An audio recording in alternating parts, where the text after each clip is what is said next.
ਉਹ ਮੁੰਡਾ ਭੰਗ ਦੇ ਪਹਾੜੇ ਚਲਾ ਗਿਆ ਇੱਕ ਹਿਸਾਬ ਦੇ ਨਾਲ ਵੀ ਇੱਥੇ ਗਰੋਸਰੀ ਕਰਨ ਆਇਆ ਸੀ ਤੇ ਕਦੀ ਮੁੜ ਕੇ ਜਿਹੜਾ ਉਹ ਵਾਪਸ ਨਹੀਂ ਜਾਊਗਾ। ਪਰਿਵਾਰ ਦਾ ਕੀ ਹਾਲ ਹੋਊਗਾ। ਪਾਲ ਪੋਸ ਕੇ ਇੰਨਾ ਨੌਜਵਾਨ ਗੱਭਰੂ ਕੀਤਾ ਹੋਊਗਾ, ਪੜ੍ਹਿਆ ਲਿਖਿਆ, ਉਹਨੂੰ ਪੜ੍ਹਾਇਆ ਲਿਖਾਇਆ ਤੇ ਬਾਅਦ ਦੇ ਵਿੱਚ ਇਵੈਂਚੁਅਲੀ ਕੀ ਹੋਇਆ, ਇੱਕ ਸ਼ਦਾਈ ਦੇ ਕਰਕੇ ਉਸ ਨੇ ਪੂਰੇ ਪਰਿਵਾਰ ਨੂੰ ਜਿਹੜਾ ਉਹ ਤਬਾਹ ਕਰ ਦਿੱਤਾ। ਬੜੇ ਅਫਸੋਸ ਦੇ ਨਾਲ ਦੱਸਣਾ ਪੈ ਰਿਹਾ ਵੀ ਜਿਹੜਾ ਇਹ ਪੰਜਾਬੀ ਮੂਲ ਦਾ ਨੌਜਵਾਨ ਜਿਸ ਦਾ ਇਸ ਕੈਵਿਨ ਪਾਰਕਰਾਨਾ 31 ਸਾਲਾਂ ਦੇ ਇਸ ਹਥਿਆਰੇ ਨੇ ਕਤਲ ਕੀਤਾ, ਉਹਦਾ ਨਾਮ ਜੀਵਨਜੋਤ ਸਿੰਘ ਦੱਸਿਆ ਜਾ ਰਿਹਾ।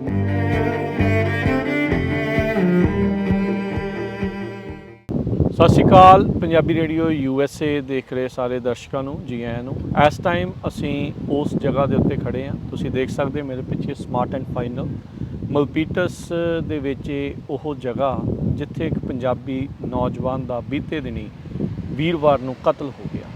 ਉਸ ਦਿਨ ਬਹੁਤ ਕਹਿਰ ਹੋਇਆ। 31 ਸਾਲਾਂ ਦੇ ਕੈਵਿਨ ਪਾਰਕਰਾਨਾ ਨੇ ਕਈ ਥਾਵਾਂ ਦੇ ਉੱਤੇ 3-4 ਥਾਵਾਂ ਦੇ ਉੱਤੇ ਜਿਹੜੇ ਵੱਖ-ਵੱਖ ਲੋਕਾਂ ਦੇ ਉੱਤੇ ਹਮਲੇ ਕੀਤੇ, ਕਈਆਂ ਨੂੰ ਚਾਕੂ ਦੇ ਨਾਲ ਮਾਰਨ ਦਾ ਯਤਨ ਕੀਤਾ ਤੇ ਕਈਆਂ ਨੂੰ ਕਾਰ ਦੇ ਨਾਲ ਦਰੜਿਆ। ਅੱਜ ਆਪਾਂ ਉਸ ਥਾਂ ਦੇ ਉੱਤੇ ਹਾਂ ਜਿੱਥੇ 27 ਸਾਲਾਂ ਦਾ ਇੱਕ ਪੰਜਾਬੀ ਨੌਜਵਾਨ ਉਸ ਦੀ ਹੱਤਿਆ ਕਰ ਦਿੱਤੀ ਗਈ। ਬੜੇ ਅਫਸੋਸ ਦੇ ਨਾਲ ਦੱਸਣਾ ਪੈ ਰਿਹਾ ਵੀ ਜਿਹੜਾ ਇਹ ਪੰਜਾਬੀ ਮੂਲ ਦਾ ਨੌਜਵਾਨ ਜਿਸ ਦਾ ਇਸ ਕੈਵਿਨ ਪਾਰਕਰਾਨਾ 31 ਸਾਲਾਂ ਦੇ ਇਸ ਹਥਿਆਰੇ ਨੇ ਕਤਲ ਕੀਤਾ, ਉਹਦਾ ਨਾਮ ਜੀਵਨਜੋਤ ਸਿੰਘ ਦੱਸਿਆ ਜਾ ਰਿਹਾ। ਮਲਪੀਟਸ ਦਾ ਉਹ ਰਹਿਣ ਵਾਲਾ। ਪਰਿਵਾਰ ਇਸ ਟਾਈਮ ਬੇਸੁੱਧ ਹੋਇਆ ਪਿਆ ਆ, ਕਿਸੇ ਨੂੰ ਕੁਝ ਪਤਾ ਨਹੀਂ ਲੱਗ ਰਿਹਾ ਕੀ ਕਰੀਏ, ਕਿੱਦਾਂ ਹੋਵੇ। ਉਹਨਾਂ ਦੀ ਕਾਲ ਵੀ ਆਈ ਵੀ ਆਪਾਂ ਨੂੰ ਕੁਝ ਕਰਨਾ ਚਾਹੀਦਾ ਆ। ਸੋ ਐਜ਼ ਏ ਕਮਿਊਨਿਟੀ ਆਪਾਂ ਉਹਨਾਂ ਦੇ ਨਾਲ ਆ, ਜੋ ਉਹਨਾਂ ਨੂੰ ਜ਼ਰੂਰਤ ਆ ਉਹ ਆਪਾਂ ਪੂਰੀ ਕਰਨ ਦੀ ਕੋਸ਼ਿਸ਼ ਕਰ ਸਕਦੇ ਹਾਂ। ਐਜ਼ ਏ ਭਾਈਚਾਰਕ ਤੌਰ ਦੇ ਉੱਤੇ ਉਹਨਾਂ ਦੇ ਲਈ ਆਪਾਂ ਆਵਾਜ਼ ਬਣ ਸਕਦੇ ਹਾਂ। ਪਰ ਇਹ ਜੋ ਕਾਂਡ ਵਾਪਰਿਆ, ਜੋ ਇਹ ਕਤਲ ਹੋਇਆ ਇਸ ਮੁੰਡੇ ਦਾ, ਇੱਕ ਨਹੀਂ ਉਸ ਬੰਦੇ ਨੇ 3 ਕਤਲ ਕੀਤੇ। 2 ਜੇ ਸੀਰੀਅਸਲੀ ਲਾਈਫ ਥ੍ਰੈਟਨਿੰਗ ਕੰਡੀਸ਼ਨਸ ਆ, ਪਤਾ ਨਹੀਂ ਉਹਨਾਂ ਦਾ ਕੀ ਬਣਨਾ ਆ। ਪਰ ਬਹੁਤ ਹੀ ਮੰਦਭਾਗੀ ਜਿਹੜੀ ਇਹ ਘਟਨਾ ਵਾਪਰੀ ਆ ਗਈ। ਮੇਰੇ ਨਾਲ ਇਸ ਟਾਈਮ ਹਰਜੋਤ ਸਿੰਘ ਖਾਲਸਾ ਜੀ ਜੁੜੇ ਨੇ, ਉਹ ਖੁਦ ਮਲਪੀਟਸ ਦੇ ਨਿਵਾਸੀ ਨੇ। ਇੱਦਾਂ ਦੀਆਂ ਘਟਨਾਵਾਂ ਆਪਾਂ ਇੱਥੇ ਨਹੀਂ ਸੁਣਦੇ। ਹਰਜੋਤ ਸਿੰਘ ਜੀ ਸਤਿ ਸ਼੍ਰੀ ਅਕਾਲ। ਸੋ ਇਹ ਜੋ ਮੰਦਭਾਗੀ ਘਟਨਾ ਵਾਪਰੀ ਆ, ਇਸ ਨੇ ਦੁਨੀਆ ਨੂੰ, ਮੁਲਕ ਨੂੰ, ਤਾਂ ਇਸ ਸ਼ਹਿਰਾਂ ਨੂੰ ਤਾਂ ਹਿਲਾਇਆ ਹੀ ਹਿਲਾਇਆ। ਪੰਜਾਬੀ ਕਮਿਊਨਿਟੀ 'ਚ ਵੀ ਬੜਾ ਰੋਸ ਆ। ਜੀ ਬਿਲਕੁਲ, ਸਤਿ ਸ਼੍ਰੀ ਅਕਾਲ ਜੀ ਸਾਰਿਆਂ ਨੂੰ।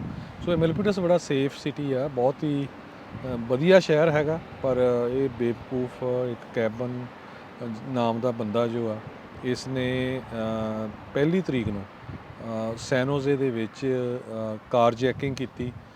ਫਿਰ ਉੱਥੇ 2 ਹਸਬੈਂਡ ਐਂਡ ਵਾਈਫ ਵੀਤਨਾਮੀਜ਼ ਮੂਲ ਦੇ ਸੀ, ਉਹਨਾਂ ਨੂੰ ਕਾਰ ਦੇ ਥੱਲੇ ਦਗੜਿਆ। ਉਹ ਤੋਂ ਬਾਅਦ ਫਿਰ ਇੱਕ ਜਗ੍ਹਾ ਜਾ ਕੇ ਚਾਕੂ ਮਾਰੇ, ਇੱਕ ਹੋਰ ਪੈਡੈਸਟਰੀਅਨ ਨੂੰ ਹਿੱਟ ਕੀਤਾ। ਉਹ ਤੋਂ ਬਾਅਦ ਫਿਰ ਇੱਥੇ ਜਿੱਥੇ ਆਪਾਂ ਖੜੇ ਹਾਂ ਮਲਪੀਟਸ ਦੇ ਵਿੱਚ ਜੈਕਲਿਨ ਰੋਡ ਦੇ ਉੱਤੇ ਸਮਾਰਟ ਐਂਡ ਫਾਈਨਲ ਆ, ਇੱਕ ਪੰਜਾਬੀ ਨੌਜਵਾਨ, ਬੜਾ ਯੰਗ ਨੌਜਵਾਨ 27 ਸਾਲਾਂ ਦਾ, ਕਹਿੰਦੇ ਇੰਜੀਨੀਅਰਿੰਗ ਦੀ ਡਿਗਰੀ ਉਸਨੇ ਕੀਤੀ ਹੋਈ ਸੀ, ਅਤੇ ਉਸ ਨੂੰ ਚਾਕੂ ਮਾਰਿਆ ਨੈਕ ਦੇ ਉੱਤੇ ਤੇ 4:30 'ਤੇ ਮਾਰਿਆ ਤੇ ਅੱਧੇ ਘੰਟੇ ਬਾਅਦ ਉਹਨੂੰ ਹਸਪਤਾਲ ਲੈ ਗਿਆ, ਉੱਥੇ ਉਹਦੀ ਮੌਤ ਹੋ ਗਈ। ਸੋ ਬਹੁਤ ਹੀ ਮਾੜੀ ਘਟਨਾ ਆ।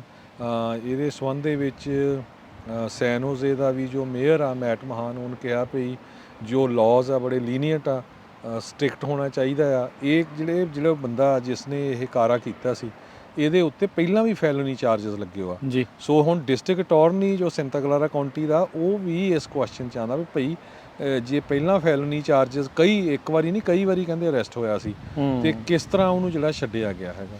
ਸੋ ਉਹਦੀ ਪ੍ਰੀਵੀਅਸ ਜਿਹੜੀ ਕ੍ਰਿਮੀਨਲ ਹਿਸਟਰੀ ਸੀ, ਮੈਂਟਲੀ ਅਨਸਟੇਬਲ ਸੀਗਾ, ਇਹ ਕਨਫਰਮ ਸੀਗਾ ਕਿਉਂਕਿ ਮੈਂਟਲ ਕੋਰਟ ਦੇ ਥਰੂ ਵੀ ਇਹ ਬਾਹਰ ਆ ਚੁੱਕਾ ਆ। ਉਸ ਦੇ ਜਿਹੜੇ ਰਹਿਣ ਵਾਲੇ, ਉਸ ਦੇ ਗਵਾਂਢੀ ਆ, ਨੇਬਰਸ ਆ, ਉਹਨਾਂ ਨੇ ਇਸ ਚੀਜ਼ ਨੂੰ ਕਨਫਰਮ ਕੀਤਾ ਵੀ ਇਹ ਸ਼ਦਾਈ ਸੀਗਾ। ਸੋ ਉਹਨੇ ਇਹ ਜਿਹੜਾ ਕਾਂਡ ਆ, ਇਸ ਨੂੰ ਅੰਜਾਮ ਦੇਣਾ ਸ਼ੁਰੂ ਕੀਤਾ ਸੈਨ ਹੋਜ਼ੇ ਦੇ ਵਿੱਚੋਂ।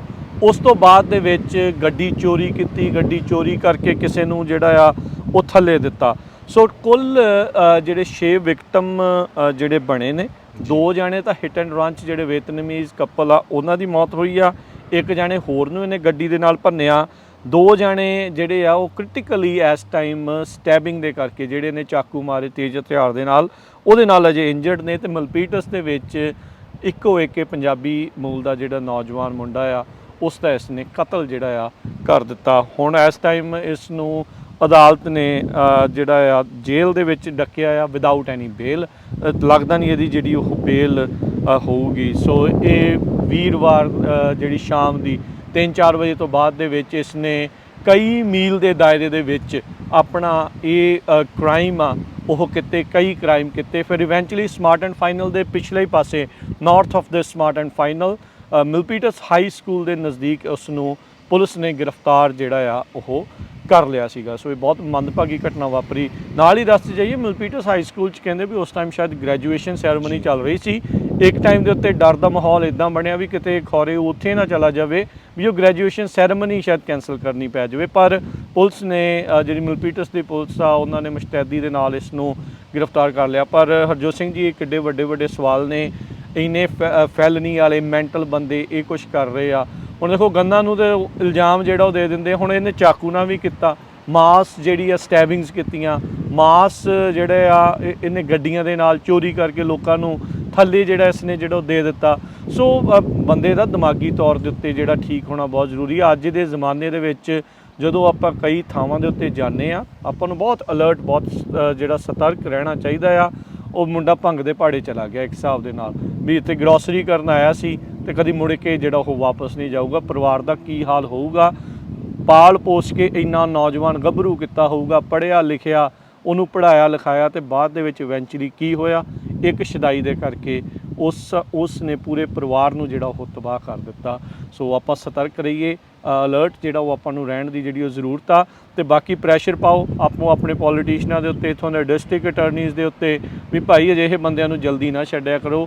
ਲੀਨੀਅੰਸੀ on crime, we are paying the price. ਕੌਣ ਪੇ ਕਰ ਰਿਹਾ ਪ੍ਰਾਈਸ? ਆਪਾਂ ਨੂੰ ਆਪਣੀਆਂ ਕਮਿਊਨਿਟੀਆਂ ਨੂੰ ਇਸ ਦਾ ਪ੍ਰਾਈਸ ਜਿਹੜਾ ਉਹ ਦੇਣਾ ਪੈ ਰਿਹਾ ਹੈਗਾ। ਸੋ ਬਿਲਕੁਲ ਪਰਿਵਾਰ ਦੇ ਲਈ ਤੇ ਪੰਜਾਬੀ ਕਮਿਊਨਿਟੀ ਲਈ ਬਹੁਤ ਹੀ ਦੁਖਦਾਈ ਖਬਰ ਆ, ਅਮਰੀਕਾ ਵਸਦੇ ਪੰਜਾਬੀਆਂ ਦੇ ਲਈ। ਸੋ ਇਹ ਜਿਹੜਾ ਸਮਾਰਟ ਐਂਡ ਫਾਈਨਲ ਮੈਂ ਪਹਿਲਾਂ ਵੀ ਤੁਹਾਨੂੰ ਦੱਸਿਆ ਸੀ, ਜੈਕਲਿਨ ਰੋਡ ਤੇ ਆ, ਵੀ ਜਿੱਥੇ ਜੋ ਕਲਪਰੇਟ ਸੀ ਜਿਹਨੂੰ ਅਰੈਸਟ ਕੀਤਾ ਗਿਆ, ਉਹ ਇਹਦੇ ਪਿੱਛੇ ਹੀ ਹਾਈ ਸਕੂਲ ਹੈਗਾ ਆ, ਉੱਥੇ ਅਰੈਸਟ ਕੀਤਾ ਗਿਆ ਹੈਗਾ। ਸੋ ਆਪਣੀ ਅੱਜ ਦੀ ਰਿਪੋਰਟ ਇੰਨੀ ਹੀ, ਤੇ ਹੋਰ ਅਪਡੇਟਸ ਜਦੋਂ ਵੀ ਕੋਈ ਆਈਆਂ ਇਸ ਦੇ ਬਾਬਤ ਉਹ ਲੈ ਕੇ ਆਪਾਂ ਹਾਜ਼ਰ ਹੋਵਾਂਗੇ। ਸਭ ਨੂੰ ਹੀ ਸਤਿ ਸ੍ਰੀ ਅਕਾਲ।